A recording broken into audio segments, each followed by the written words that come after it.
Афирмација на европската перспектива, поддршка за надминување на енергетската криза, најава за намалување на цените на роамингот. Овие уверувања земјите од регионот ги добија на денешниот самит ЕУ Западен Балкан во Тирана. Собирот, кој за прв пат во ваков формат се одржува во држава која не е членка на Унијата, го собра европскиот и политичкиот врв на Балканската шесторка во ситуација кога нема најава за стивнување на војната во Украина, негативните економски последици од неа, како и тензиите во регионот, особено меѓу Белград и Приштина.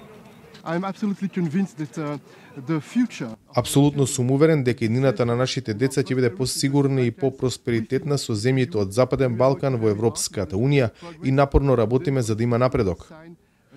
Едно од клучните прашања било енергетската стабилност на Западен Балкан. Лидерите на земјите членки на Унијата порачале дека оваа тема ја третираат исто како да е европска и дека Унијата ќе биде тука за надминување на какви било проблеми во регионот поврзани со снабдувањето и цената на енергенсите.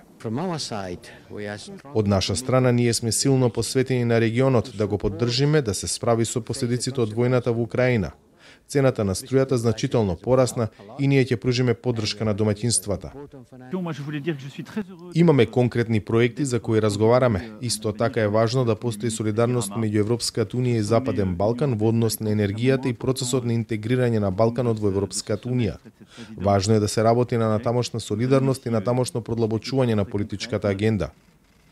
На дискусијата, македонскиот премиер, како што соопшти од неговиот кабинет, информирал дека земјава успешно се справува со енергетската криза, обезбедува енергетска стабилност, зашто во функција се ставени сите расположливи капацитети за производство на струја и спроведува повеќегодишна стратегија за зелена транзиција.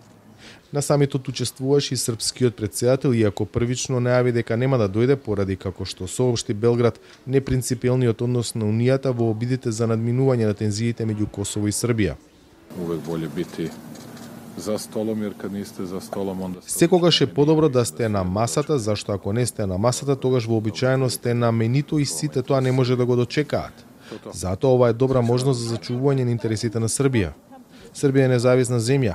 Ако на некој им е полесно да не критикуваат и да кажат дека сме блиски до Русија, тогаш тоа е она што Лајбниц го нарече доволна причина да критикуваш некого кога немаш ништо друго да додадеш.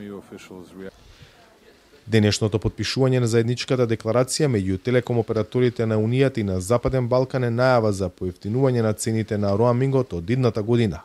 Идејата е тие понатаму целосно да се отстранат. За Гласот на Америка, Владимир Мирчевски.